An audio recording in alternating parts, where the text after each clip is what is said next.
పాపపై కనురెప్పకున్న వ్యామోహం కడలి లోతులను మించినది ఈ ప్రేమదాహం ఇది కంటి పాపపై కనురెప్పకున్న వ్యామోహం కడలి లోతులను మించినది ఈ ప్రేమదాహం ఎన్నటికీ తరగని ఎడతెగని కరుణా ప్రవాహం కనివిని రుగనిది ఈ పవిత్ర భావన సందోహం కావ్యాలనే తలదన్నేను ఈ కమనీయ స్నేహం కావ్యాలనే తలదన్నేను ఈ కమనీయ స్నేహం ఎంతెంత రమణీయం ఈ స్నేహం ఎంతెంత రమణీయం ఈ స్నేహం ఎందరికో ఆదర్శం ఈ స్నేహం ఈ స్నేహం ఈ స్నేహం ఈ స్నేహం ఇది కంటి పాపపై కనురెప్పకున్న వ్యామోహం కడలి లోతులను మించినది ఈ ప్రేమదాహం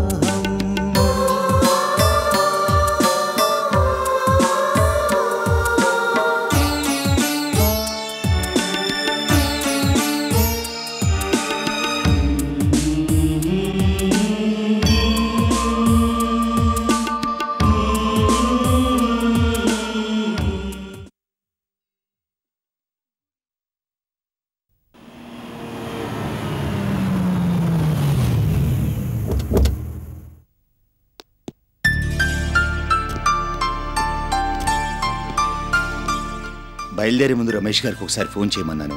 చేసావు కదా? చేశానండి. మనం రాబోతున్నట్టు రిమైండ్ చేశాను. గుడ్. అయితే ఆయన ఇంట్లోనే ఉండి ఉంటారు.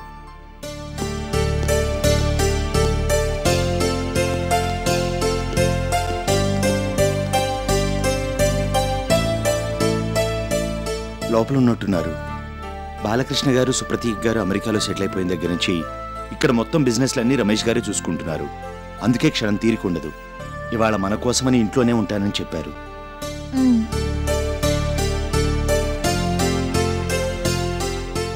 ఇంటింట్లో ఈయనొక్కళ్లే ఉంటున్నారు. నిజంగా కష్టమే. అవును. సుప్రతీక్ గారిని బాలకృష్ణ గారిని ఏకం చేసి ఈయన ఒంటరిగా మిగిలిపోయారు. ఈయన కూడా పెళ్లి చేసుకుని హ్యాపీగా ఉండాలని సుప్రతీక్ గారు కోరుకున్నారట. ఆ విషయం గురించి ఈయనతో మాట్లాడారట కూడా. కానీ ఈయన వినిపించుకోలేదు. అలాగా? అవును. సుప్రతీక్ గారు అమెరికాలో సెటిల్ అయిపోయాక కూడా చాలాసార్లు ఫోన్ చేసి ఈ విషయం గురించి రమేష్ గారితో మాట్లాడారట. ఈయన మాత్రం తన మనసు మార్చుకోలేదు. ఎప్పటికీ ఇలాగే ఉండిపోవాలని నిర్ణయించుకున్నారు.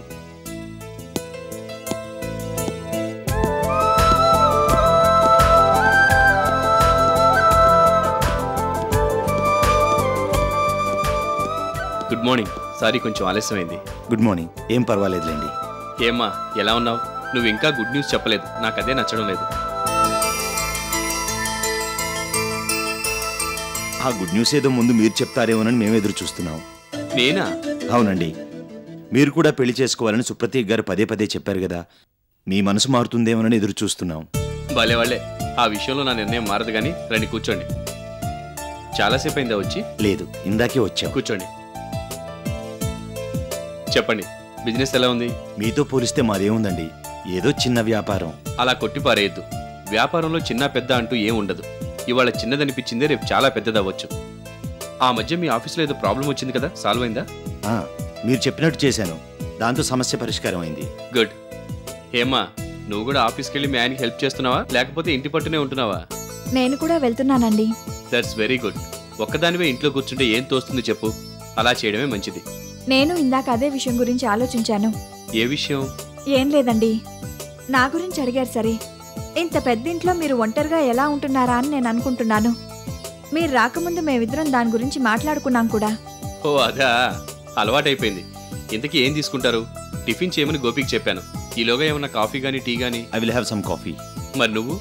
ఏదైనా పర్వాలేదండి, టీ తాగుతాను. ఓకే. గోపి, గోపి,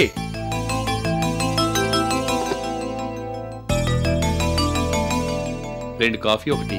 అలాగేనండి. సమతగారు ఎలా ఉన్నారు? వాళ్ళ బాబుకి ఏం పేరు పెట్టారు? సహకార్. నేనే పెట్టాను. అలాగా, చాలా బాగుంది. నేనెక్కడా వినలేదండి. కొత్త పేరు అనుకుంటాను. ఎస్తో కావాలని సమత అడిగింది. కొత్తగా ఉండాలంది. దాంతో ఆ పేరు సెలెక్ట్ చేశాను. నిజంగా చాలా బాగుంది. మీకు కూడా ఓ బాబో పాపో పుడితే నేనే పేరు పెడదాం అనుకుంటున్నాను. మీరు నాకు ఆ ఛాన్స్ ఇవ్వడం లేదు. ధాత్రి గారు బాగున్నారా? ఇప్పుడు ఆవిడ ఎక్కడున్నారు? మొన్నటి వరకు ఇక్కడే ఉన్నారు. She fine. సోషల్ సర్వీస్ యాక్టివిటీస్లో బాగా బిజీగా ఉంటుంటారు. అవునవును, నేను విన్నాను. ఈ మధ్య సుప్రతిక వాళ్ళ అమ్మగారి పేరు మీద ఓ ఓల్డేజ్ హోమ్ తెరిచారు. ఆ వ్యవహారాలతో బాగా బిజీ అయిపోయారు. I see. ఆ ఓల్డేజ్ హోమ్ ఓపెన్ చేయాలని సుప్రతిక ఎప్పటి నుంచో అనుకుంటోంది. అక్కడి నుంచి చాలా ఐడియాస్ పంపించింది. నేనే దగ్గరుండి చూసుకున్నాను. మొన్న ఈ మధ్య ప్రారంభమైంది.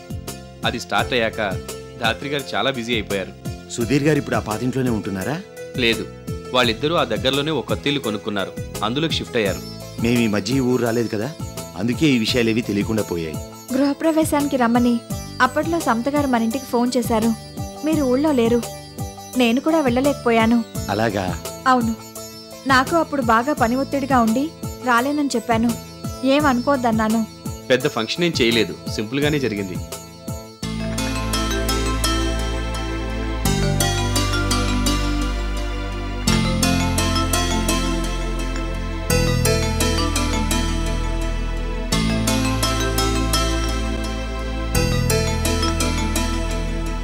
మీరేం అనుకోనంటే మిమ్మల్ని ఓ విషయం అడగచ్చా? తప్పకుండా. అయినా నేనేమనుకుంటాను? సుప్రతీక్ గారు అంత గట్టిగా చెప్పినా మీరిప్పటిదాకా పెళ్ళెందుకు చేసుకోలేదు?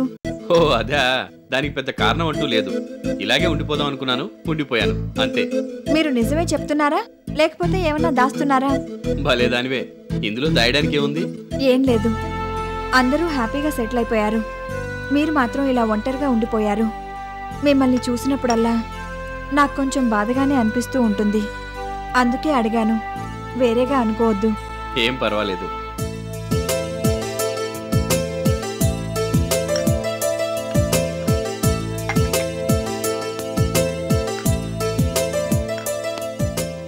తీసుకోండి, తప్పకుండా రావాలి. ష్యూర్. జానకిరామ్ దీని గురించి నాకు ఫోన్లో చెప్పారు. నెక్స్ట్ ఫ్రైడే కదా, తప్పకుండా వస్తాను. I wish you all the best. Thank you. ఈ రంగంలో మీకు చాలా అనుభవం ఉంది కదా, అందుకే ఈ కొత్త బిజినెస్ విషయంలో మీ సలహాలు ఎప్పటికప్పుడు అడుగుతూనే ఉంటాను. మాటి మాటికి ఫోన్ చేసి డిస్టర్బ్ చేస్తున్నారని మీరు దయచేసి అనుకోవద్దు. నో నో నో, అలాంటిదే లేదు. మీ బిజీ షెడ్యూల్స్ గురించి మాకు బాగా తెలుసు. అయినా కూడా మీ హెల్ప్ అడగకుండా ఉండలేకపోతున్నాం. దాందే ఉంది, పనులు ఎప్పుడూ ఉంటాయి. అడ్జస్ట్ చేసుకుంటే సరిపోతుంది. అయినా నేను మీకు సలహాలే కదా ఇవ్వాల్సింది. There will be no problem at all. Thank you very much. బయలుదేరదామా? అదేంటి, భోంచేసి వెళ్ళండి. మీరు లంచ్ చేసి వెళ్తారని గోపికి చెప్పాను. భోజనమా? అవును. ఏ? ఏం లేదండి, వాళ్ళ ఫ్రెండ్ ఇంటికి భోజనానికి వస్తామని చెప్పాం. తను మా కోసం ఎదురు చూస్తూ ఉంటుంది. పైగా ఇంకో 2-3 కార్డ్స్ కూడా ఇవ్వాలి. దాందే ఉంది, మీ ఫ్రెండ్ ఇంట్లో తప్పకుండా భోంచేయండి. నేను కాదన్ను. కాకపోతే ఈలోగా మా గోపి వంటలు కూడా జస్ట్ కొంచెం టేస్ట్ చేయండి అంతే. లేకపోతే అతని మనసు బాధపడుతుంది. అందుకే చెప్తున్నాను. మీరు భలే వాళ్లే. తప్పదంటారా? తప్పదు. గోపి, గోపి, వంట పూర్తయింది కదా? అయిపోయిందండి. అయితే డైనింగ్ టేబుల్ మీద వడ్డించు, మేము అక్కడికి వచ్చేస్తాం. అలాగేనండి.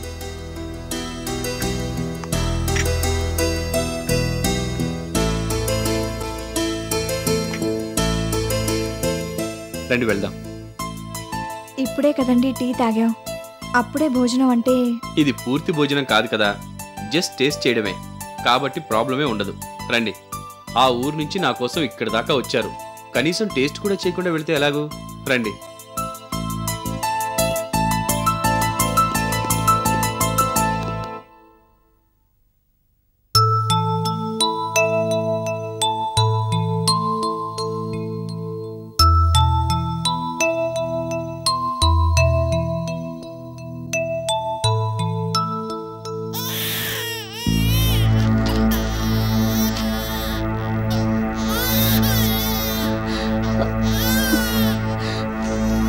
ఏంటి, ఎందుకు ఏడుస్తున్నాడు?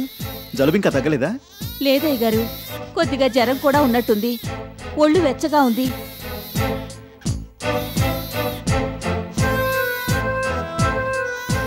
అవును నిజమే, జ్వరం ఉంది. నేను వెంటనే డాక్టర్ గారికి ఫోన్ చేస్తాను. అయ్యగారు, ఏంటి? అమ్మగారు ఎప్పుడొస్తారయ్య గారు? ఆవిడ కనపడక 2 రోజులవుతోంది. అందుకే బాబు బెంగ పెట్టుకున్నట్టున్నాడు. ఫ్రెండ్ పెళ్ళంటూ ఊరెళ్ళింది. అక్కడ వాళ్ళ ఇంట్లో ఫోన్ కూడా లేదు. సెల్ తీసుకువెళ్ళమంటే తీసుకువెళ్ళలేదు. ఏమైందో ఏంటో, అక్కడ వాళ్ళు ఉండమని గట్టిగా చెప్పినట్టున్నారు, ఉండిపోయింది. ఈవిడ గారు అసలే ఫ్రెండ్స్ దగ్గర ఉంటే మిగిలిన ప్రపంచం అంతా మర్చిపోతుంది. ఎలాగైనా అమ్మగారికి కబురు పెట్టించండి, లేకపోతే బాబుకి జ్వరం తగ్గదేమో. బాబు బెంగ పెట్టుకున్నాడు. డాక్టర్ గారు వచ్చి మాత్రం ఏం చేస్తారు? మందు వేస్తారంతే. బాబు బెంగ తగ్గించలేరు కదా. వెంటనే కబురు చేయండి అయ్యగారు. బాబు పరిస్థితి చూసి నేను ఇలా మాట్లాడుతున్నాను, వేరేగా అనుకోవద్దు. అదేం లేదులే, నేను ముందు డాక్టర్ గారికి ఫోన్ చేసి చెప్తాను, ఆ తర్వాత అమ్మగారి విషయం ఆలోచిస్తాను. సరేనండి.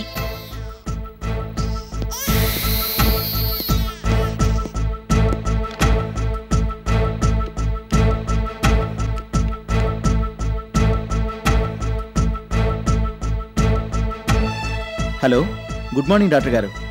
నేనండి, సుధీర్ని మాట్లాడుతున్నాను. అవును, బాగున్నానండి. అదే బాబు గురించి చెప్పడానికి ఫోన్ చేశాను. ఈ మధ్య జలుబు చేసింది. మొన్న ఫోన్ చేస్తే మీరు ఊరెళ్ళారని చెప్పారు. అవును, ఇవాళ జ్వరం కూడా వచ్చినట్టుంది. ఒళ్ళు వెచ్చగా ఉంది, ఇప్పుడే చూశాను. అవునండి. లేదు, తను ఊళ్ళో లేదు, ఫ్రెండ్ పెళ్లికి అటెండ్ అవ్వడానికి వెళ్ళింది. ఇప్పుడు వచ్చేయమంటారా? అలాగే. పర్వాలేదండి, నో ప్రాబ్లం, నేనే వస్తాను. Okay, thank you very much. Doctor గారు బాబుని తీసుకుని రమ్మన్నారు. నువ్వు బాబుని తీసుకెళ్ళి బట్టలు మర్చి తీసుకునిరా. సరేనండి. ఏంటి ఆగిపోయావు? ఏం లేదండి, మాకు తెలిసిన ఒక ఆవిడ మాధవి గారని ఉన్నారు. బాగా చదువుకున్నారు, పిల్లల గురించి బాగా తెలుసు. మీరు అంటే నేను ఆవిడతో మాట్లాడతాను. అమ్మగారు కూడా ఊళ్ళో లేరు. నేనేమో పని పూర్తి చేసుకుని వెళ్ళిపోతాను.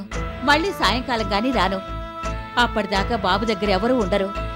అసలే బాబు కొంట్లో బాలేదు. సరే, ఇంతకీ ఆవిడ రావడానికి ఒప్పుకుంటారో లేదో? ఏం చేస్తుంటారు ఆవిడ? ఏం లేదయ్య గారు, ఇంటి పట్టునే ఉంటారు. అంతకుముందు ఏదో ఉద్యోగం చేసేవాళ్లు, ఎందుకనో మానేశారు. ఆ తర్వాత ఇంటి దగ్గరే ఉండిపోయారు. పాపం, అన్నదమ్ములెవరూ లేరు. వాళ్ళ నాన్నగారు చిన్నప్పుడే పోయారు. అమ్మ మంచాన పడుంది. ఇప్పుడు ఇల్లు గడవడమే కష్టంగా ఉంది. ఆవిడకి సంగీతం కూడా బాగా వచ్చు. అప్పుడప్పుడు సంగీత పాఠాలు కూడా చెప్తూ ఉంటారు. ఏ పనైనా పర్వాలేదు, మంచిలైతే చెప్పు అని నాతో చాలాసార్లు అన్నారు. ఇప్పుడు మనకు కూడా అవసరం ఉంది కదా. మీరు అంటే చెప్తాను, ఆవిడ వెంటనే వచ్చేస్తారు. చాలా మంచి ఆవిడండి, పద్ధతైన మనిషి. ఇంగ్లీష్ కూడా వచ్చు.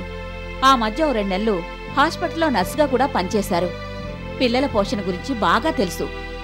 అమ్మగారు ఊరి నుంచి తిరిగొచ్చేదాకా ఇక్కడుండి బాబుని చూసుకోమంటాను. మీకు కూడా ఆఫీస్ పనులతో క్షణం తీరతాయే. సరే, ఆవిడ ఒప్పుకుంటే తీసుకునిరా, నాకేం అభ్యంతరం లేదు. నేనింటికెళ్ళగానే ఆవిడ దగ్గరికి వెళ్ళి మాట్లాడతాను. మీరు హాస్పిటల్ నుంచి తిరిగొచ్చేసరికి ఈ ఇంట్లో ఉంటారు. బాబుని ఆవిడకి అప్పగించి మీరు నిశ్చింతగా ఆఫీస్కెళ్ళి మీ పనులు చూసుకోవచ్చు. నిన్న కూడా బాబు కోసమని మీరింటి దగ్గరే ఉండిపోయారు కదా. అయితే ఆవిడ వెంటనే రమ్మని చెప్తానండి. అలాగే. మరి ఫీజు? దాందే ఉందయ్య గారు, నేను మాట్లాడతాను. అయినా మనం ఎంత చెప్తే అంత. ఆవిడకి ఏదో ఒక పని కావాలి కదా.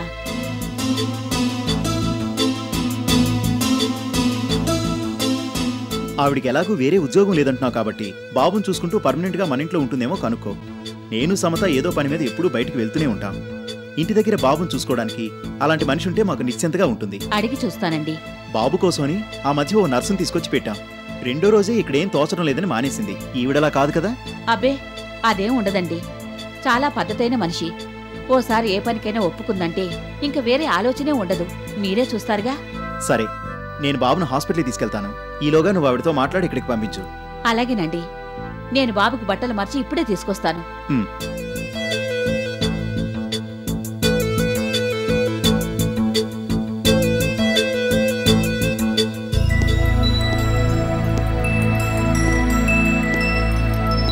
సుప్రతీక్ గారు అంత గట్టిగా చెప్పినా మీరిప్పటిదాకా పెళ్ళెందుకు చేసుకోలేదు? ఓ అదా, దానికి పెద్ద కారణం అంటూ లేదు. ఇలాగే ఉండిపోదాం అనుకున్నాను, ఉండిపోయాను అంతే. అందరూ హ్యాపీగా సెటిల్ అయిపోయారు. మీరు మాత్రం ఇలా ఒంటరిగా ఉండిపోయారు. మిమ్మల్ని చూసినప్పుడల్లా నాకు కొంచెం బాధగానే అనిపిస్తూ ఉంటుంది. అందుకే అడిగాను.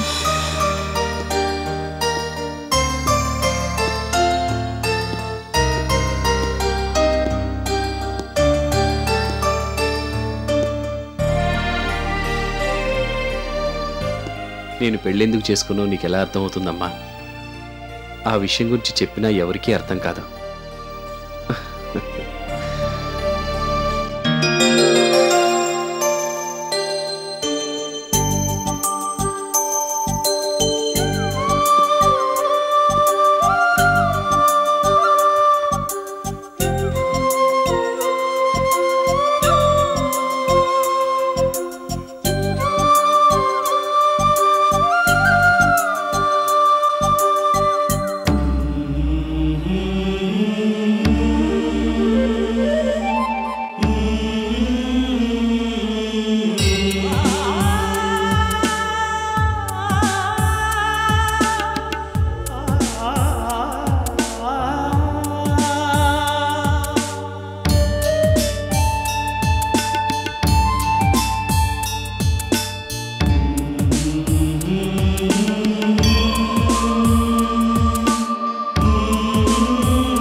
పాపపై కనురెప్పకున్న వ్యామోహం కడలి లోతులను మించినది ఈ ప్రేమదాహం. ఇది కంటి పాపపై కనురెప్పకున్న వ్యామోహం కడలి లోతులను మించినది ఈ ప్రేమదాహం. ఎన్నటికీ తరగని ఎడతెగని కరుణా ప్రవాహం కనివిని ఎరుగనిది ఈ పవిత్ర భావన సందోహం. కావ్యాలనే తలదన్నేను ఈ కమనీయ స్నేహం. కావ్యాలనే తలదన్నేను ఈ కమనీయ స్నేహం. ఎంతెంత రమణీయం ఈ స్నేహం, ఎంతెంత రమణీయం ఈ స్నేహం. ఎందరికో ఆదర్శం ఈ స్నేహం, ఈ స్నేహం, ఈ స్నేహం, ఈ స్నేహం. ఇది కంటి పాపపై కనురెప్పకున్న వ్యామోహం కడలి లోతులను మించినది ఈ ప్రేమదాహం.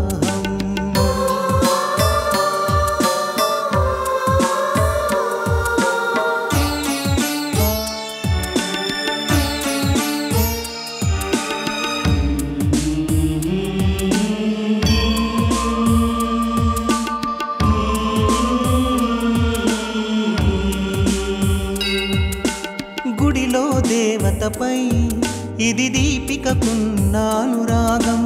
గుండె ఆవరణలో అనునిత్యం జరిగే ఆరాధనాయాగం. ఎన్నో జన్మల అనుబంధ సారం ఈ పుణ్య సంయోగం. నిరుపమానం నిర్మలతకే ఆధారం ఈ త్యాగం. ఎంతెంత రమణీయం ఈ స్నేహం, ఆదర్శానికి ఆదర్శం ఈ స్నేహం, ఈ స్నేహం, ఈ స్నేహం, ఈ స్నేహం. ఇది కంటి పాపపై కనురెప్పకున్న వ్యామోహం కడలి లోతులను మించినది ఈ ప్రేమదాహం.